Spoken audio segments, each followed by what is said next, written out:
Well, certainly our farmers are getting squeezed pretty hard. Everybody's waiting for the next 3-year cycle. That's supposed to be in dairy. Well, now we're in the 5th year, and there is no cycle at all. Really tight profit margins. So we said, what we can do with feed? And why do we talk about feed? Because feed is controlled by the dairy farmer. So number one was forages. What is your forage quality this year? If you look at our data that we just got summarized from the labs, looks good. So hopefully your forage quality is good. That means I don't have to buy as many other supplements to match up the nutrient requirements.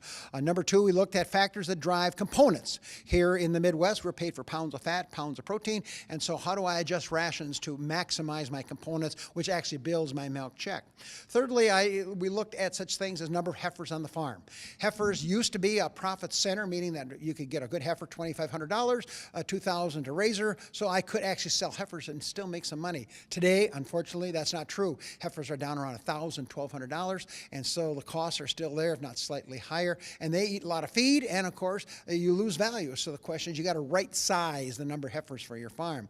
Fourthly, we looked at feed additives. Feed additives are something that improve the diet of cows, and the bottom line is that farmers buy that. And so if you're going to reduce feed costs, what am I buying?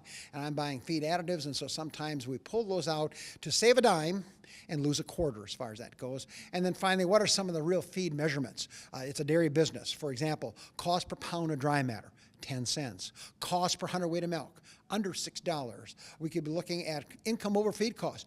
Ideally, we'd like to have 10, if not $12 there. And finally, feed efficiency. How much milk do I get per pound of dry matter? Love that number to be at 1.5 or even higher. Well, I'll be surprised a little bit because I'm going to simply say don't give up any milk because the value I have in milk. For example, if my cow eats another pound of dry matter, that's going to cost me a dime. But she will take that 10 cents worth of nutrients, convert that into 2 pounds of milk, which could be worth 30 to 35 cents. That's a really good trade-off. So we're saying don't give up milk, don't give up components. Yes, they'll add a little bit to your feed costs, but the bottom line is profitability. Number two, look at inventory. What kind of feed resources do you have? Do you have enough to get to the next harvest year? If not, then make a decision. Either go out and buy some feed stuffs now, look at some byproduct feeds, or actually cut back the number of cows or heifers you have out there on the farm.